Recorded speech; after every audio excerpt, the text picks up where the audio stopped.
자, 오늘은 종려주일이지요. 고난주간에 시작되는 이른바 고난주일이기도 합니다. 종려주일은 아시는 대로 예수님께서 마지막으로 예루살렘에 입성하신 그런 주일입니다. 이 마지막이라는 말이 우리에게 가슴이 찡하게 느껴지는 이유가 있습니다. 예루살렘의 입성은 곧 골고다 언덕에서 십자가에 못 박혀 죽으시기 위한 입성이기 때문에 그렇습니다. 고난과 죽음을 피하지 않으시고 오히려 자발적으로 그리고 당당하게 예루살렘 성에 입성을 하시고 또 십자가를 지시고 골고다에 오르셔서 죽음의 길을 가고 계시기 때문입니다. 수많은 희롱과 조롱, 채찍에 맞으심, 그리고 십자가에 못 박히시고 죽으심이 기다리고 있는 그 자리로 나가시는 그 주님을 여러분들 심령 가운데 깊이 묵상하시면서 이 종려주일을 맞으시고요. 그리고 고난주간을 은혜 가운데 지내실 수 있는 귀한 시간들이 되시기를 주님의 이름으로 축복합니다. 자, 골고다 십자가 상에서의 예수님의 죽음, 그 예수님의 죽음이 우리에게 어떻게 구원이 되는가 하는 이 질문은 모든 질문 중에 가장 중요한 질문이 된다 하는 겁니다. 자, 기독교가 타 종교와 구별되는 분명한 점이 바로 여기에 있는 것이지요. 자, 이슬람에서는 모하멧을 선지자라고 믿지만은 구원자라고 믿지는 않습니다. 자, 불교에서는 모하멧 석가모니를 해탈한 자, 부처라고 믿지만은 그것이 일반 불자들에게 구원이 되는 것은 아닙니다. 자, 만약에 2000년 전 초대교회 기독교인들이 예수 그리스도를 그저 세계 4대 성인 중에 한 사람으로 존경의 대상으로 그렇게 추앙을 하려고 했다면 굳이 예수님이 부활하셨다는 그 말을 할 필요가 없었다 하는 거죠. 그렇지 않습니까? 예수님의 죽음이 그냥 죽음으로 끝났다 할지라도 충분히 존경의 대상이 될 수 있었을 것이기 때문에 그렇습니다. 그럼에도 불구하고 제자들이 예수님의 부활을 전한 이유는 그것이 역사적인 구원의 사건이 되었기 때문인 것이죠. 자, 그것뿐만이 아니죠. 초대교회는 예수님의 죽음을 순교적 의미로 해석을 하지 않았습니다.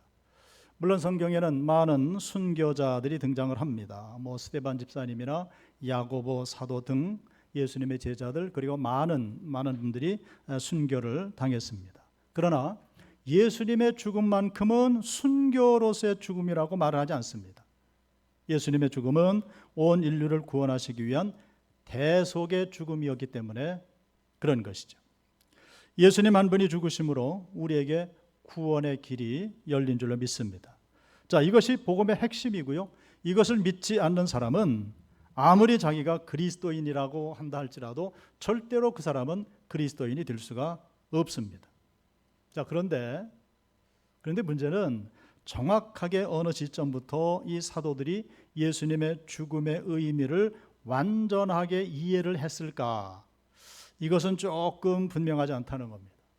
자, 초대교회 시절에 사도들이 예수님의 죽음의 문제, 그 죽음이 의미하는 바를 완전하게 이해하지 못했던 것으로 아마 그렇게 보이지 않나 하는 겁니다. 자, 무엇을 근거로 이런 말씀을 드릴 수 있는가? 사도행전에 기록되어 있는 이 사도들의 설교 내용을 통해서 이런 말씀을 드릴 수 있습니다. 물론 사도행전이 우리에게 주는 영적인 유익함은 세상의 모든 금은 보화를 다 주고도 바꿀 수 없는 정말로 귀중한 것입니다. 왜냐하면 예수님이 부활하신 이후 초기 기독교의 가르침이 사도행전에 온전히 남아있기 때문에 그렇습니다. 그래서 교회를 알기를 원하는가, 땅끝 증인의 삶이 어떤 것인지를 알기를 원하는가, 사도행전으로 돌아가라는 겁니다. 심지어는 사도행전 28장으로 끝나고 있습니다만 오늘 우리는 사도행전 29장을 써내려가는 존재들이다, 이렇게까지도 이야기를 합니다. 그래서 이 사도행전 성경이 우리에게 남겨진 것은 얼마나 큰 축복인지 모릅니다. 자, 그런데 그 예수님의 죽음에 대해서 사도행전은 다 말씀을 하지 않았다는 겁니다. 자, 그 증거를 몇 군데 찾아보도록 하겠습니다. 자, 먼저는 사도행전 2장 36절로 38절의 말씀인데요. 자, 이 말씀은 베드로가 최초로 설교한 그 내용 중에 일부분인데요. 그런즉 이스라엘 온 집은 확실히 알지니 너희가 십자가에 못 박은 이 예수를 하나님이 주와 그리스도가 되게 하셨느니라 하니라. 그들이 이 말을 듣고 마음에 찔려 베드로와 다른 사도들에게 물어 이르되 형제들아 우리가 어찌할꼬 하거늘 베드로가 이르되 너희가 회개하여 각각 예수 그리스도의 이름으로 세례를 받고 죄 사함을 받으라. 그리하면 성령의 선물을 받으리라. 아멘. 자, 이렇게 기록이 되어 있는데요.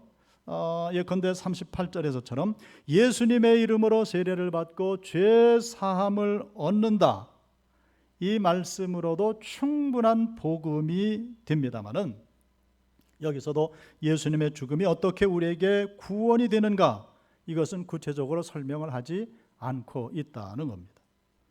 자, 그 다음 사도행전 5장 30절로 31절 말씀인데 베드로의 두 번째 설교 내용 중 일부입니다. 너희가 나무에 달아 죽인 예수를 우리 조상의 하나님이 살리시고 이스라엘에게 회개함과 죄사함을 주시려고 그를 오른손으로 높이사 임금과 구주로 삼으셨느니라. 아멘. 예수님을 통해 죄사함을 얻게 된다라고 분명히 말씀을 하십니다마는, 물론 이것으로도 충분한 복음이 되지만은, 그런데 여기서도 이 어떻게, 하우의 문제입니다. 어떻게 구원이 이루어지는가, 즉 예수님의 죽음이 우리에게 어떻게 구원으로 이루어지는 것인가, 이것을 구체적으로 설명하지 않고 있다는 겁니다. 자, 세 번째는 사도행전 10장에 나오는 말씀인데, 우리가 아는 대로 베드로가 고넬료 집에 초청을 받아서 가정 부흥회를 하는 중에 행했던 설교입니다. 그 내용 중에 제가 사도행전 10장 43절을 읽겠습니다. 그에 대하여 모든 선지자도 증언하되 그를 믿는 사람들이 다 그의 이름을 힘입어 죄사함을 받는다 하였느니라. 아멘. 예수님의 이름을 힘입어 죄사함을 얻는다. 이 말씀으로도 충분한 복음이 되겠습니다마는 이 구절 역시 하우의 문제입니다. 예수님의 죽음이 어떻게 죄사함을 얻는가, 얻게 하는가, 이것은 설명을 하지 않는다는 겁니다. 그리고 베드로 이외에도 사도 바울의 메시지도 사도행전에 등장을 하는데요. 사도행전 13장 말씀을 가보게 되면 사도 바울이 비시디아 안디옥에 가서 이제 행한 첫 번째 설교 내용이 기록이 되어 있는데, 그 중에 사도행전 13장 38절 39절 말씀을 제가 읽겠습니다. 자, 그러므로 형제들아 너희가 알 것은 이 사람을 힘입어 죄사함을 너희에게 전하는 이것이며 또 모세 율법으로 너희가 의롭다 하심을 얻지 못하던 모든 일에도 이 사람을 힘입어 믿는 자마다 의롭다 하심을 얻는 이것이라. 아멘. 38절의 말씀을 보시면 이 사람, 즉 예수 그리스도시죠, 이 사람을 힘입어 죄사함을 너희에게 전한다 말씀을 하시고, 39절 보시면 모세 율법으로 의롭다 하심을 얻지 못하던 모든 일에 예수를 힘입어 의롭다 함을 얻는다, 이렇게 말씀을 하십니다. 성도 여러분, 이게 최초입니다. 예수님을 믿음으로 의롭다 함을 얻는다. 사도 바울이 여기서 최초로 이야기를 했습니다. 그리고 사도 바울은 예수님을 이야기할 때에 모세 율법과 예수님의 복음을 비교해서 이렇게 말씀을 했습니다. 그래서 이런 말씀을 보면 복음의 내용이 어떻습니까? 신학적으로 점점 깊어지고 그리고 발전해 가는 이런 모습을 봅니다. 그럼에도 불구하고 예수님의 죽음이 우리의 구원과 어떻게 연결이 되는가, 그 하우의 문제는 아직 구체적으로 거론을 하지 않는다.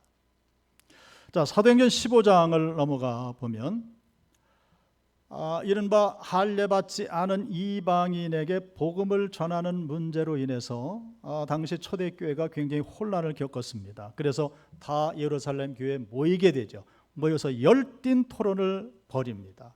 그리고 열띤 토론을 벌인 끝에 베드로가 일어나서 결론의 이야기를 합니다. 사도행전 15장 11절입니다. 그러나 우리는 그들이 우리와 동일하게, 여기서 그들은 이방인들이죠, 그들이 우리와 동일하게 주 예수의 은혜로 구원을 받는 줄을 믿노라 하니라. 아멘. 우리가 예수님의 은혜를 많이 이야기하는데, 은혜라는 단어가 사도행전 15장 11절에서 처음으로 사용이 됐습니다. 그러니까 아주 굉장히 중요한 고백을 하고 있죠. 주님의 은혜. 그런데 여기서 그냥 맞춰지고 맙니다. 계속 말씀을 드리는 예수 그리스도의 십자가의 죽음과 우리의 구원받음의 문제가 어떻게 적용이 되어지는가, 더 이상 신학적인 발전을 찾아볼 수가 없다 하는 겁니다. 자, 제가 이렇게 말씀을 드린다고 해서 성경의 기록이 충분치 않다, 성경이 부족하다라는 그런 말씀은 절대로 아닙니다. 그런데 여기서 우리가 느끼는 어떤 뉘앙스가 있는데, 무엇인가 아직 더 말씀해야 될, 아직 기록되지 않은 메시지가 뒤에 남아있다 하는 이런 뉘앙스죠. 사도행전을 계속 말씀을 드렸습니다마는 이 사도행전 말씀에 다 설명이 되어 있지 않다, 이런 말씀을 계속 드렸어요. 자, 그렇다면 예수님의 죽음의 의미가 설명되지 않았다면 누가가 사도행전을 기록할 때 이렇게 생각할 수도 있죠. 왜 이게 빠졌을까? 그렇다면 내가 아는 대로 좀 첨가해야 되겠다. 그렇게 해서 그 내용들을 첨가하지 않았다는 겁니다. 사도들이 한 말 그대로, 부족하면 부족한 대로, 넘치면 넘치는 대로 그대로 기록을 해놨다는 겁니다. 그러므로 우리가 초대교회의 역사, 초대교회에서 행해졌던 모든 메시지를 우리가 가감없이 볼 수가 있다. 그렇게 보존된 성경이 사도행전 성경인데, 이 사도행전이 얼마나 귀한 성경인가 하는 것을 여기서 깨닫게 됩니다. 제가 지금 무슨 말씀을 드리는지 충분히 이해가 되실 줄로 믿습니다. 아멘을 10분밖에 안 하시는데. 자, 그러면 신약 성경에서 예수님의 죽음이 우리에게 하우의 문제, 어떻게 구원이 됐는지를 가장 체계적으로 설명한 책이 있습니다. 그 책이 어떤 책인가? 의외로 히브리서 성경입니다. 히브리서는 신약 성경 27권 중에 저자가 밝혀지지 않은 유일한 책입니다. 그러나 그 히브리서의 내용이나 문체, 이 스타일들을 볼 때 이것은 사도 바울이 기록한 것이 아닌가 하는 그러한 생각들을 했습니다. 그래서 히브리서 앞에 보면 13개의 바울 서신서가 쭉 배열이 되어 있습니다. 그래서 이게 바울이 쓴 것이 아닐까 하고 바울 서신서 뒤에다가 히브리서를 편집을 했다는 겁니다. 그러다 보니까 히브리서 성경의 그 위상이 많이 어떻게 돼요? 추락이 됐다는 겁니다. 왜 결혼식 때 예식을 다 마치면 가족 사진을 꼭 찍게 되죠? 가족 사진을 찍을 때 보면 그날의 주인공인 신부 신랑이 가장 중요한 자리에 딱 씁니다. 그리고 가장 가까운 중요한 양가 부모님들이 그 옆에 딱 쓰게 됩니다. 그리고 나머지 분들은 어디에 쓰든 상관없습니다. 그렇죠? 얼굴이 보이든 보이지 않든 그냥 상관없이 사진을 꽝 하고 찍고 마치게 됩니다. 마치 그렇게 사진을 찍는 것처럼 신약 성경에서도 중요하다고 판단되는 책들이 전부 다 앞에 있고 덜 중요하다고 생각되는 책들이 뒤에 매달려 있다. 그런데 그렇게 뒤로 밀려난 히브리서가 의외로 아주 신학적으로 말씀적으로 깊이가 있는 책이더라 하는 겁니다. 할렐루야. 자, 히브리서를 이제 볼 텐데요. 히브리서는 예수님의 죽음을 구약의 제사에 빗대어서 기록을 했습니다. 자, 히브리서 9장 24절로 26절의 말씀을 제가 읽습니다. 그리스도께서는 참것의 그림자인 손으로 만든 성소에 들어가지 아니하시고 바로 그 하늘에 들어가사 이제 우리를 위하여 하나님 앞에 나타나시고 대제사장이 해마다 다른 것의 피로써 성소에 들어가는 것 같이 자주 자기를 드리려고 아니하실지니 그리하면 그가 세상을 창조한 때부터 자주 고난을 받았어야 할 것이로되 이제 자기를 단번에 제물로 드려 죄를 없이 하시려고 세상 끝에 나타내셨느니라. 아멘. 여기 아주 중요하고 재미있는 말씀을 하시는데 보세요. 구약에서는 제사를 지낼 때 제사 지낼 때마다 제물을 잡아야 되지 않습니까? 그래서 그런 표현합니다. 예루살렘 성전은 아침 저녁으로 절기 때마다 그냥 피비린내가 진동했다는 겁니다. 만약에 그렇게 예수님이 제물이 됐다면 창조시로부터 지금까지 예수님은 몇 번을 돌아가셨어야 할까요? 수도 셀 수 없이 죽으셔야 됐다는 겁니다. 그게 26절의 말씀이죠. 자주 고난을 받았어야 할 것이로되 이제 자기를 단번에 제물로 드려 죄를 없이 하시려고 세상 끝에 나타나셨느니라. 이렇게 말씀을 합니다. 예수님은 십자가의 체험을 일회적인 사건입니다. 한 번으로 만족한다는 그런 말씀입니다. 이것이 히브리서가 말하는 예수님의 십자가의 죽음의 의미입니다. 구약에 보면 제사 제도를 많이 말씀을 하시는데요. 제사는 간단합니다. 죄인의 죄를 제물에 전가하는 그런 개념입니다. 자, 우리 말하죠. 죄의 삭은 사망입니다. 그러므로 죄인은 반드시 죽어야 되지만 죄인의 죄를 양이나 염소에 뒤집어 씌웁니다. 소위 전가를 합니다. 그리고 양과 염소가 대신 죽음으로 말미암아서 죄인인 우리가 사함을 얻는다. 이것이 구약 제사의 원리입니다. 즉 대속적 제물, 그런 제사가 된다는 거죠. 그리고 히브리서는 한 걸음 더 나아갑니다. 예수님의 보혈에 대해서 말씀을 하십니다. 자, 신약 성경에서 예수님의 보혈을 가장 많이 언급한 책이 어떤 책일까? 히브리서라는 겁니다. 로마서는 예수님의 보혈을 딱 2번 언급했습니다. 고린도전서는 4번을 언급했습니다. 그런데 히브리서는 예수님의 보혈에 대해서 19번을 언급을 했습니다. 구약시대에는 양이나 염소의 피를 뿌려 죄사함을 얻었듯이 예수님께서 당신의 피로 영원한 속죄를 이루셨다.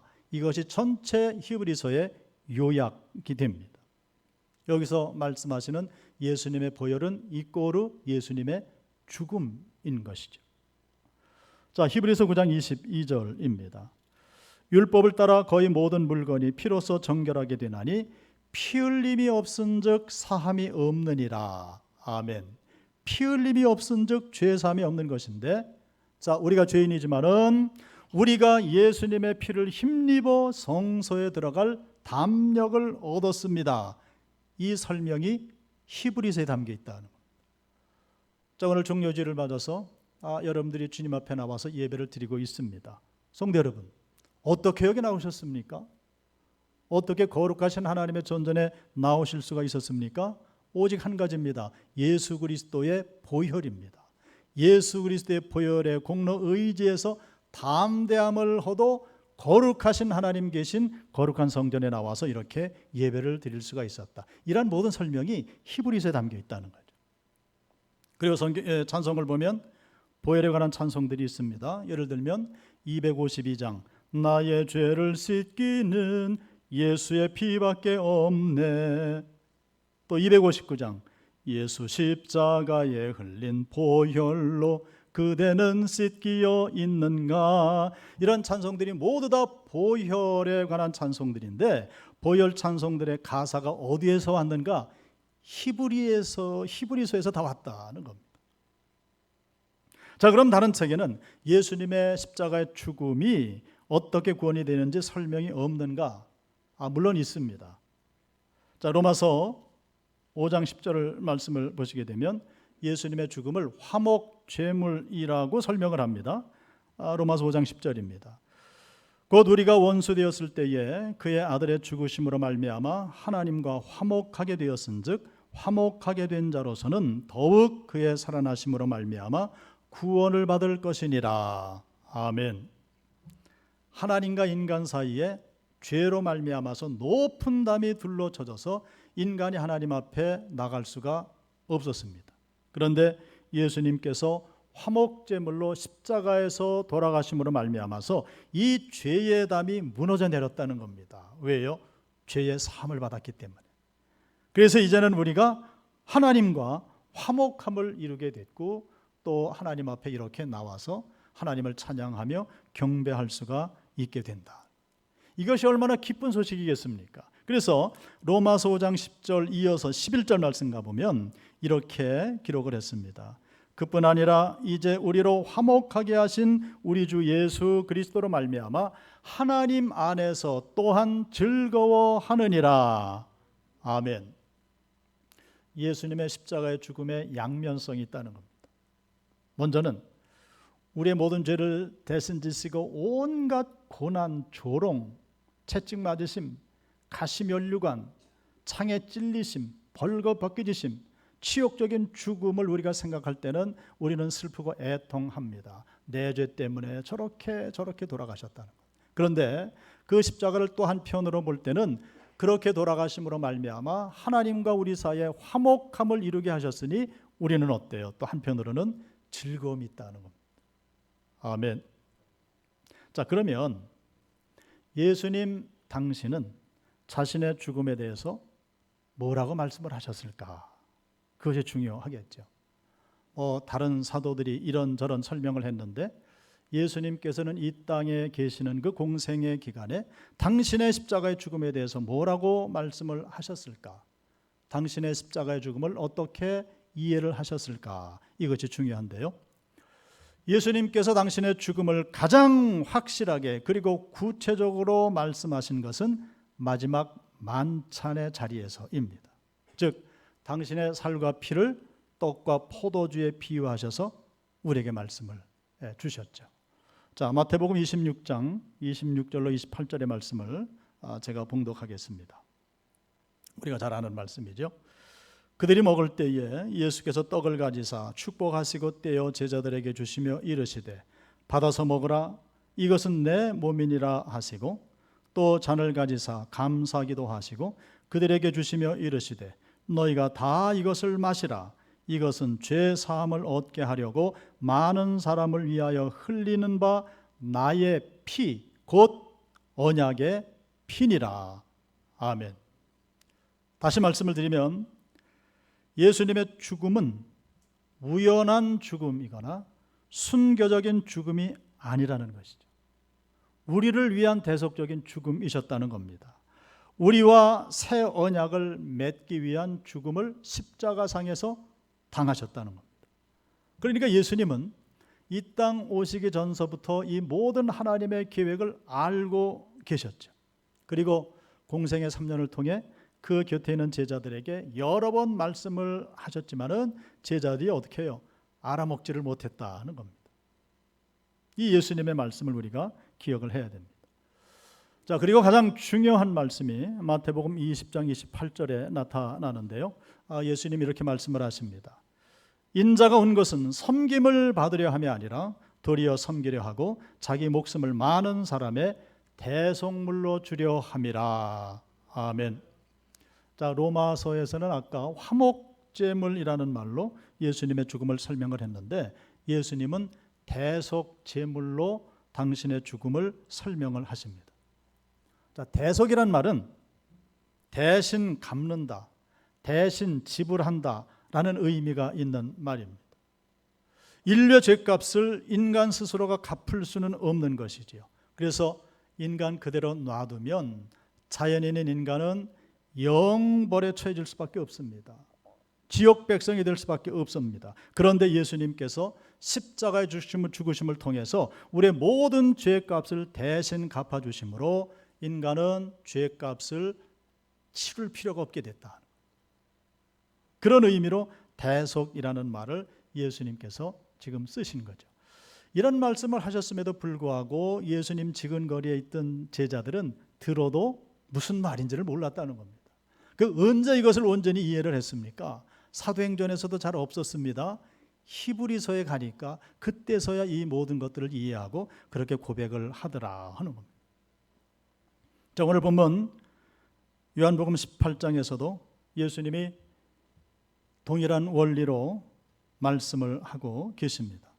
우리가 이 말씀은 그냥 지나칠 수 있는 그런 말씀인데요. 특별히 8절을 보시면 나를 찾거든 이 사람들의 가는 것을 용납하라 이렇게 말씀을 합니다. 나를 찾거든 다른 말로 바꾸면은요, 나를 잡았으니, 그죠? 내가 책임을 지겠으니, 내가 대신 희생을 당하겠으니 이 사람들의 가는 것을 용납하라 이 말씀.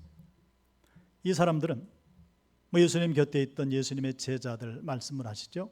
근데 거기서 국한되지 않습니다. 예수님께 속한 모든 사람들, 오고 오는 세대에 예수님을 구주로 영접하는 모든 사람들을 일컫는 그런 말씀입니다. 그래서 여기는 저와 여러분들이 속해 있고요. 예수님 말씀하시는 겁니다. 내가 책임을 지겠으니, 내가 값을 물리면 내가 지불하겠으니 그 대신 이 모든 사람들은 풀어주라, 가게 하라, 놓아주라, 이렇게 말씀을 합니다. 자, 예수님의 8절의 말씀이 얼마나 놀라운 말씀인가. 우리가 쉽게 지나쳐서 그렇죠. 이것은 천지가 진동하는, 천지가 개벽할 수 있는 그러한 능력과 축복의 말씀이라는 겁니다. 인류 역사상 이러한 발언을 할 수 있는 분은 오직 예수님 한 분뿐이시라는 겁니다. 왜 그렇습니까? 예수님이 하나님의 아들이시기, 성자 하나님이시기 때문에. 한국에만도 자칭 내가 예수다라는 사람들이, 즉 이단들이 수십 명이 넘는다고 그러죠. 소위 메시아 컴플렉스를 가진 사람들, 그런 사람들이 상당히 많습니다. 자, 그런데 그들이 모르는 것이 있습니다. 모르는 것 두 개가 있는데, 첫째는 그들이 내가 예수다 했다면 문제는 무엇입니까? 피 흘림의 고난의 죽음을 그들이 감당을 할 수가 있어야 됩니다. 그러나 그들은 감당하지 못합니다.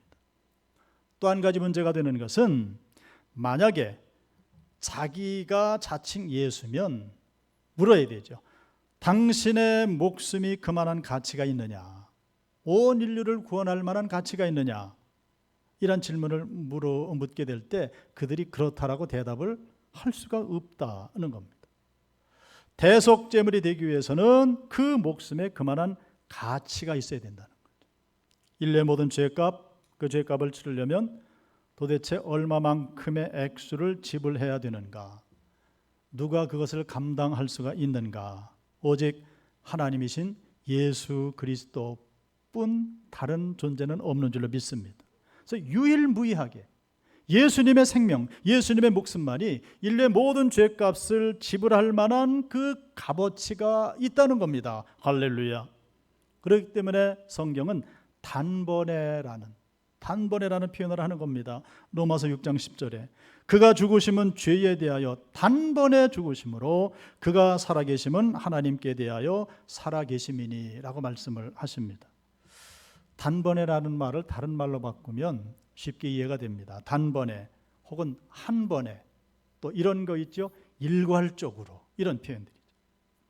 단번에, 한 번에 일괄적으로 족하다, 추가로 지불할 필요가 없다. 근데 통일교는 그러잖아요. 예수는 실패했다, 예수 가지고는 부족하다. 그래서 누가 필요하다는 거예요. 문선명이가 필요하다.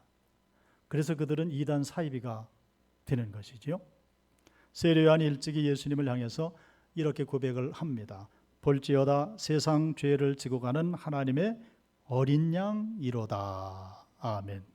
이 세례 요한의 한마디 고백은 전체 복음의 핵심을 관통하고 있는 그 구원의 원리가 다 들어가 있는 엄청난 말씀이었다는 겁니다. 예수님께서 이렇게 대속적인 죽음을 죽으시고 모든 사람들을 구원받게 하실 수 있었던 이유가 있죠. 네 가지로 말씀을 드릴 수가 있는데, 첫 번째는 모든 율법의 요구를 다 이루셨기 때문에요. 그래서 나는 율법을 완성하러 온 자다, 그 말씀을 하시잖아요. 두 번째는 흠없는 삶을 사셨기 때문에. 세상에 태어나는 모든 이들은 부부관계를 통해서 다 세상에 태어났습니다. 그러나 예수님은 흠없는 제물로 오시기 위해서 성령으로 잉태되사 이 땅에 오신 예수 그리스도시죠. 자, 세 번째는 하나님의 예정 속에 그것이 계획되어 있었기 때문에. 그래서 우린 이야기합니다. 구약의 모든 말씀은 예수님을 예언하기 위한 그림자에 불과하다. 예수님을 모두 다 예언해 놓은 책인데, 그 예언해 놓은 모든 하나님의 예정이 예수 그리스도를 통해서 성취된 것입니다. 네 번째는 이 모든 것을 통해서 예수님이 하나님의 아들이심을 증명하셨기 때문에. 예수님 공생의 모든 흔적들을 보면 예수님은 다음날 사역을 위해서 철야 기도를 꼭 하셨습니다. 철야 기도를 하셨던 그 내용이 무엇일까? 내일의 모든 사역을 아버지께 물으시는 거죠. 아버지 하나님, 내일 내가 어떤 사역을 감당해야 되고 어떤 사람들을 만나야 되겠습니까? 어떤 말을 해야 되겠습니까? 밤샘 기도하며 아버지께 묻는 겁니다. 그리고 아버지께서 시키시는 일만 예수님은 모두 다 감당하시는 겁니다. 왜요? 예수님이 하나님의 독생성자 예수 그리스도셨기 때문이죠. 그래서 예수님의 생명, 예수님의 목숨만이 그만한 값어치가 있는 것이라. 할렐루야. 거기에 대해서 추가해도 안 되고요, 빼도 안 되는 겁니다. 혹은 우리가 오해하는데요, 우리가 직분을 받고 사명의 자리에서 헌신하고 충성하고 하나님 앞에 영광 돌리는 모든 것들이 있는데, 그 모든 것들은 내가 공을 세우지만은 그 모든 것들은 구원의 원동력은 될 수 없다는 거예요. 그럼 우리가 직분과 모든 사명을 감당하는 것은 무엇인가? 모든 헌신과 충성과 이름도 없이 빛도 없이 주님 앞에 영광 돌리는 이 모든 것들은 무엇인가? 나 위에 돌아가신 예수 그리스도의 그 죽음, 대속적인 죽음, 그리고 3일 만에 부활, 이 모든 것들을 생각할 때 어떻게 해요? 감사해서, 감사한 마음에서 우러나서 헌신하고 충성하고 희생하고 모든 사역들을 감당하는 것이죠. 그래서 우리의 모든 수고와 감사와 헌신은 처음부터 끝까지 첫째도 겸손이요, 두 번째도 겸손이요, 세 번째도 겸손인 줄로 믿습니다. 왜 그렇습니까? 예수님께서 단번에 모든 죄값을 나 대신 지불하셨기 때문에. 자, 예수님 말씀을 하셨다 그랬습니다. 나를 찾았으니 이 사람들을 다 가게 하라 했더니 정말로 모든 사람들을 다 풀어줬습니다. 오직 예수님 한 분만 체포를 당하시고 모진 고난을 당하시는 그런 모습을 봅니다. 자, 9절 말씀에 이 말씀을 이루려 하신 거죠. 이는 아버지께서 내게 주신 자 중에서 하나도 잃지 아니하여 싸움나이다 하신 말씀을 응하게 하려 함이로라. 아멘. 이 하나님께서 예수님께 주셨던 그 모든 자, 그 중에는 저와 여러분들도 포함되어 있는 줄로 믿습니다. 아멘을 안 하시면 큰일 나는 겁니다. 한 사람도 잃어버리지 않는다. 구원에 있어서 미아가 되지 않는다. 다 구원을 받는다. 그래서 예수님 이 모든 것들을 감당하셨다는 겁니다. 우리가 허물이 많아도, 실수가 많아도, 시험이 많아도 우리를 하나님이 예수님께 주신하는 우리 중에 어느 한 사람도 구원받음에 실패할 수가 없다. 그 예수님의 목숨의 값어치로 우리의 영혼의 구원은 충분히 성취되어진다 하는 것. 이 말씀을 묵상하시면서 예수님의 고난주간을 맞이하실 때에 다른 해와는 다른 더 깊이 있는 어떤 영성, 더 넓고 깊은 귀한 믿음을 소유하시는 복된 시간들이 되실 줄로 믿습니다.